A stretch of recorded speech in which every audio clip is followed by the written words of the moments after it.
Un lycée, une grande entreprise, une mairie, une piscine, un opéra, bien sûr, et puis pourquoi pas la plus grande salle d'Europe. Vous êtes dans la plus grande salle d'Europe, où se tiennent les plus grandes affiches du championnat de France de rugby, les concerts, les plus grandes stars mondiales sont venues ici, les shows les plus spectaculaires, et il y en a beaucoup à venir. Et je vous demande justement, pour en parler, eh bien, d'accueillir et de faire un tonnerre d'applaudissements à Bathilde Lorenzetti, vice-présidente de la Société d'exploitation de Paris La Défense Arena, qui entre dans la compétition cette année.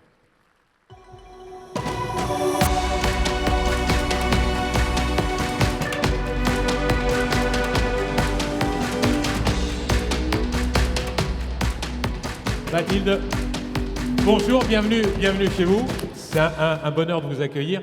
Comment on fait pour faire des économies d'énergie dans une telle grande salle? Elle est magnifique. Merci, bonjour à tous, bonjour Marc. Effectivement, c'est un gros challenge qu'on s'est lancé dès la conception. Ça n'a pas été simple, puisqu'on est à la fois une salle de spectacle, mais également un stade de rugby. Enfin, nous, ce qu'on dit souvent la plupart du temps, c'est une salle de spectacle dans laquelle on joue au rugby. Et effectivement, c'est une salle de spectacle qui dit spectacle, dit show, lumière, écran géant, etc., que vous pouvez apercevoir derrière. Donc effectivement, on s'est lancé dans cette économie d'énergie, dans un objectif RSE il y a quelques années, et on a à cœur de s'y tenir. Et c'est un travail au quotidien. Ça se fait régulièrement, tous les jours. Elle est ouverte depuis 2017, octobre 2017. Et il y a eu beaucoup, j'imagine, que vous avez appris à la connaître aussi, cette salle, appris à l'apprivoiser, à savoir comment on pouvait justement générer ces économies d'énergie. Absolument. Déjà, dans la conception, nous avions fait un choix qui n'existe pas dans les autres salles, c'est de ne pas avoir de climatisation et d'avoir un système de refroidissement et de réchauffement de l'air afin effectivement de faire des économies d'énergie. C'est une première étape. Donc dès la conception, nous avions prévu cela. Mais on a évolué, on a appris à connaître la salle. Et je dirais que pour le coup, la période de la Covid nous a permis de travailler et on a réduit de 30% notre économie d'énergie en ne chauffant plus la salle ni en la refroidissant. Ce qui est impressionnant parce qu'on le voit, on l'apprend, c'est vrai que j'imagine qu'il faut l'apprivoiser, il y a un volume considérable. On se dit que c'est mission impossible quand on la voit. Et donc, au fur et à mesure, vous avez trouvé plein d'astuces, plein de choses. Absolument. Voilà. Comment Absolument. Vous fonctionnez ? Déjà, dans un premier temps, on a aussi, dans le cadre de la Covid, renforcé des filtres au niveau en fait, de la circulation de l'air, qui nous a permis de faire un renouvellement plus optimal. Donc, ça a été un premier sujet. Ensuite, je ne sais pas, peut-être que quelqu'un n'oserait pas me le dire, mais je ne pense pas que vous ayez vraiment froid. Non, il fait un bon. Un peu. Il fait bon. Parce que vous n'êtes pas nombreux. Entre 18 et 21 degrés. Donc il fait entre 18 et 21 degrés, et ça sans qu'on utilise de chauffage ou même de climatisation en été, sauf cas extrême, quand par exemple on a des grosses chaleurs. Là, effectivement, on met le système de rafraîchissement de l'air, mais on ne le fait pas, on va dire, à 70% de nos périodes. Donc en événement, effectivement, on fait assez attention sur les économies d'énergie. Donc vous verrez, il n'y a que des LED qui sont autour de nous. Donc les LED sont les ampoules qui évidemment le consomment le moins, comme vous le savez. Donc ça fait partie des choses qu'on a mis en place.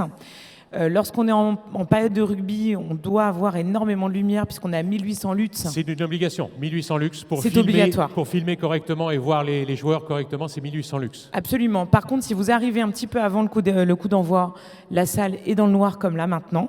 Alors ça, c'est les 1800 lux. Absolument. Justement. Ça tombe bien. Regardez l'exemple. Il est là, il est typique. Là, vous êtes en configuration match de rugby parce que la vidéo, la production doit avoir ces 1800 lux. En fait, la chaîne Canal+ ne peut pas retransmettre correctement les images sans avoir ce minimum de luxe. Mais encore une fois, ce n'est uniquement que pendant la durée du match, puisque avant, tout est dans le noir. Lorsqu'on avait notre showline sur le grand écran, tout est dans le noir également. Et dès que le match est terminé, nous avons ici une bodega et tout est dans le noir, exactement dans la même luminosité qu'on a actuellement. Alors, vous avez bien entendu optimisé tout ça grâce au LED. Avant, il fallait du temps pour éteindre, rallumer, refermer. Donc, ça demandait beaucoup d'énergie. Et puis, il y a un show lumière. J'aimerais bien qu'on en profite. Absolument. Alors, est-ce qu'on peut le voir? Est-ce qu'on peut le regarder? Est-ce que vous en avez envie? Est-ce que vous voulez voir ce qui se passe lorsque vous allez avoir l'entrée des joueurs? Regardez. Allez, c'est puissant. Tout de suite.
L'entrée des équipes. Voilà, ça se fait là-dessus. Les équipes donc rentrent, applaudissements du public. Beaucoup plus fort l'applaudissement du public. On peut monter le volume, vous voyez, c'est ça qui est bien. C'est qu'on a l'intensité. Bathilde, ce qui est impressionnant, c'est que vous avez déjà atteint les objectifs 2030 quasiment. Oui, absolument. C'est vrai on est assez content et assez fiers de tout ce travail qu'on a fait, mais on ne veut pas s'arrêter là. Pour nous, les économies d'énergie, mais plus loin encore, le RSE est essentiel pour nous. Donc il y a effectivement ces économies d'énergie, mais pas que. Il faut savoir que le terrain est arrosé avec les eaux de pluie qu'on récupère sur le toit. On a des ruches sur le toit, on a d'ailleurs fait la première récolte cette année. On œuvre beaucoup aussi pour tout ce qui est gâchis alimentaire, ainsi que la réduction des déchets. Donc au quotidien, on a effectivement l'économie d'énergie, mais il y a le geste écologique dans tout ce qu'on peut faire. Ce qui est assez impressionnant pour une salle comme ça, en peu d'années, vous avez réussi à maîtriser tout ça. J'imagine que vous allez en chercher d'autres, vous allez chercher encore à faire pas mal d'économies là-dessus. Oui, alors encore une fois, on apprend. Donc les deux gros postes en économie d'énergie sont, comme vous l'avez compris, tout ce qui est lié au chauffage d'une part, et effectivement tout ce qui est luminosité. Donc on a évidemment un équipement qui est lourd, mais en réalité notre problème c'est vraiment au quotidien.